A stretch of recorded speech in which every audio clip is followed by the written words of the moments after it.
ಈಗ ನಾನು ತುಂಬ ಆ್ಯಕ್ಟರ್ಸನ್ನು ನೋಡಿದಾಗೆಲ್ಲ ಯಾವುದೋ ಸೆಲೆಬ್ ಶೋನೋ ಅಥವಾ ಹೀಗೆ ಮೀಟ್ ಮಾಡಿದಾಗ ಪಬ್ಲಿಕ್ ಬಂದು ಓ ಸರ್ ನೀವು ಆ ಸಿನಿಮಾ ಅಲ್ವಾ ನೆಕ್ಸ್ಟ್ ಯಾವ್ದು ಮಾಡ್ತಾ ಇದ್ದೀರಾ ಸರ್ ಅಂತ ಈ ನೆಕ್ಸ್ಟ್ ಅಂತ ಕೇಳ್ತಾರಲ್ಲ, ಸೊ ಆ ಥರದನ್ನೆಲ್ಲ ನೀವು ಫೇಸ್ ಮಾಡಿದ್ದೀರಾ?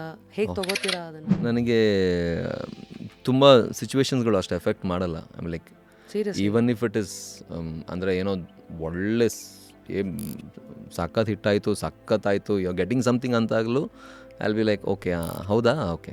ಆ ಒಂದು ಡಿಗ್ರಿ ಆಫ್ ಎಕ್ಸೈಟ್ಮೆಂಟ್ ನಾನು ಅಷ್ಟು ತಗೊಂಡು ಹೋಗಲ್ಲ. ಆ್ಯಂಡ್ ಏನೇ ಸಮಸ್ಯೆ ಆದಾಗಲೂ ಕೂಡ ಅಂದರೆ ಅಂಥದ್ದೊಂದು ಎಫೆಕ್ಟ್ ಮಾಡೋ ಥರ ನನಗೆ ಇಟ್ಕೊಳ್ಳಲ್ಲ. ಆಮೇಲೆ ಲೈಕ್ ಓಕೆ ಫೈನ್, ಇದು ಬಂದಿದ್ದು ಹೇಗೆ ನ್ಯಾಚುರಲಿ ನೀವು naturally I feel it is come naturally. ಅದು ತುಂಬ ಜನ ಕೇಳ್ತಾರೆ ನೀನು ಯಾಕೆ ಎಕ್ಸೈಟ್ ಆಗಲ್ಲ? ಓಕೆ ಫೈನ್, ಖುಷಿ ಆಗುತ್ತೆ ಬಟ್ ಫೈನ್ ಓಕೆ. ಅದನ್ನು ಹಿಂಗೆ ಇಟ್ಕೊಂಡಿಲ್ಲ. ಅಥವಾ ತುಂಬ ಬೇಜಾರಾದರೆ ಏನೋ ಒಂದು ದೊಡ್ಡ ಸಿಚುವೇಶನ್ ಬಂದಾಗಲೂ ತುಂಬ ಕುಗ್ಗುವಂಥದ್ದು, ಅದರಲ್ಲೇ ಇರುವಂಥದ್ದು ಅದು ಇಲ್ಲ. ಸೊ ಎಲಿನೇಷನ್ ಒಂದು ಸ್ವಲ್ಪ 1 ಡಿಗ್ರಿ ಆಫ್ ಎಲಿನೇಷನ್ ಎಲ್ಲದರಿಂದ ಇಟ್ಕೋತೀನಿ, ನಾನು ಎಲ್ಲದರಲ್ಲೂ ಇಟ್ಕೋತೀನಿ. ಸೊ ಹಾಗಾಗಿ ಸ್ವಲ್ಪ ನಿಮ್ಗೆ ಜಾಸ್ತಿ ಎಫೆಕ್ಟ್ ಮಾಡಲ್ಲ ವಿಷಯಗಳು ಅಂತ. ಫುಲ್ ವಿಡಿಯೋನ ನೋಡಿ ಆನ್ ರ್ಯಾಪಿಡ್ ರಾಶ್ಮೀಸ್ ಯೂಟ್ಯೂಬ್ ಚಾನಲ್.